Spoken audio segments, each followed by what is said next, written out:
Hi friends, welcome back to channel Vinod's Kitchen. இன்னைக்கு வீடியோல மாங்காய் சாதம் ரெசிபி தான் பார்க்க போறோம். இந்த சாதம் வந்து ரொம்பவே ஸ்பைசியாவும் டேஸ்டியாவும் இருக்கும். வாங்க எப்படி பண்றதுன்னு பார்க்கலாம். வீடியோக்குள்ள போலாம். அதுக்கு முன்னாடி சேனலை சப்ஸ்கிரைப் பண்ணாதவங்க ப்ளீஸ் சப்ஸ்கிரைப் பண்ணிக்கோங்க. பக்கத்துல இருக்க பெல் ஐகானையும் மறக்காம பிரஸ் பண்ணிக்கோங்க. மசாலா மாங்காய் சாதத்துக்கு ஃபர்ஸ்ட் வந்து நம்ம மசாலா ரெடி பண்ணிக்கலாம். பேன்ல 1/2 டீஸ்பூன் அளவு கடுகு சேர்த்துக்கோங்க. 1/4 டீஸ்பூன் அளவு வெந்தயம் சேர்த்துக்கோங்க. 1/2 டீஸ்பூன் அளவு தனியா சேர்த்துக்கோங்க. 4 காஞ்ச மிளகாய் சேர்த்துக்கோங்க. இது எதையுமே வந்து நம்ம ஆயில் சேர்க்காம ட்ரையாக ரோஸ்ட் பண்ணி எடுத்து பவுட்ரு பண்ணிக்க போகிறோம். இந்த பொரிஞ்சு நல்லா வாசனை வர அளவுக்கு வறுத்து எடுத்துக்கோங்க. நல்லா வறுத்தாச்சு. இதை நம்ம வந்து மிக்ஸி ஜாருக்கு மாற்றிக்கலாம்.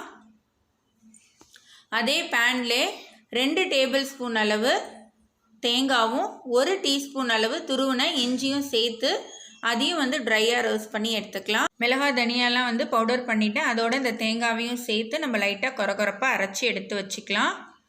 இப்போ அதே பேன்லேயே 3 டேபிள் ஸ்பூன் அளவு ஆயில் சேர்த்துக்கோங்க.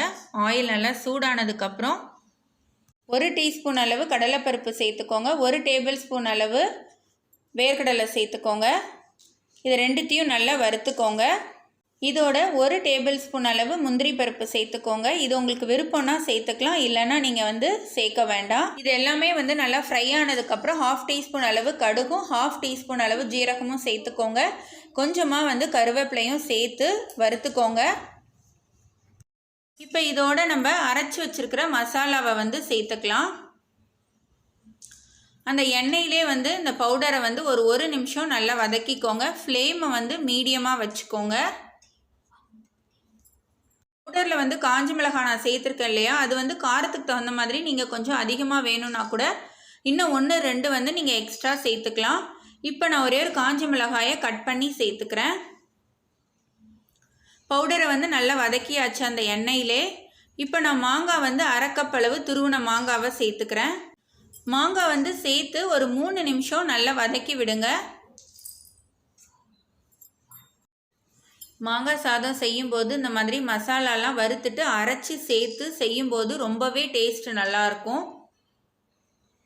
இப்போ இதோட நம்ம ஒரு 1/4 டீஸ்பூன் அளவு மஞ்சள் தூள் சேர்த்துக்கலாம். கொஞ்சமாக வந்து பெருங்காயத்தூளும் சேர்த்து வதக்கிக்கலாம்.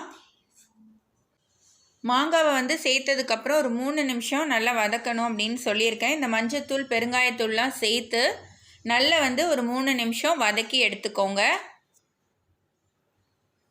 நல்லா வதக்கியாச்சு. இப்போ இதோட நம்ம சாதத்தை சேர்த்துக்கலாம். பாஸ்மதி ரைஸ் வந்து வடித்து 1/2 கப் அளவு எடுத்து வச்சுருக்கேன். அதை இதோட சேர்த்துக்கிறேன். நீங்கள் நார்மல் ரைஸ் கூட வடித்து சேர்த்துக்கலாம். தேவையான அளவு உப்பு சேர்த்துக்கோங்க. இதோட ஸ்டவ் ஆஃப் பண்ணிவிட்டு நல்லா மிக்ஸ் பண்ணி எடுத்துக்கோங்க. இந்த சாதத்துக்கு நீங்கள் வத்தல், அப்பளம், சிப்ஸ் இந்த மாதிரி தொட்டு சாப்பிட்டீங்கனாலே ரொம்பவே நல்லாயிருக்கும். கொத்தமல்லி வந்து பொடியாக நறுக்கி இதோட சேர்த்துக்கோங்க. இதை இப்போ நல்லா மிக்ஸ் பண்ணி விட்டுக்கோங்க. அவ்வளோதான், நம்மளோட மாங்காய் சாதம் வந்து ரெடி ஆயிடுச்சு. கண்டிப்பாக இந்த மசாலா மாங்காய் சாதத்தை நீங்களும் வீட்டில் ட்ரை பண்ணுங்கள். உங்களுக்கு இந்த ரெசிபி பிடிச்சிருந்ததுன்னா லைக் பண்ணுங்கள், ஷேர் பண்ணுங்கள். எப்படி இருந்துச்சுன்னு எனக்கு கமெண்ட் பண்ணுங்கள்.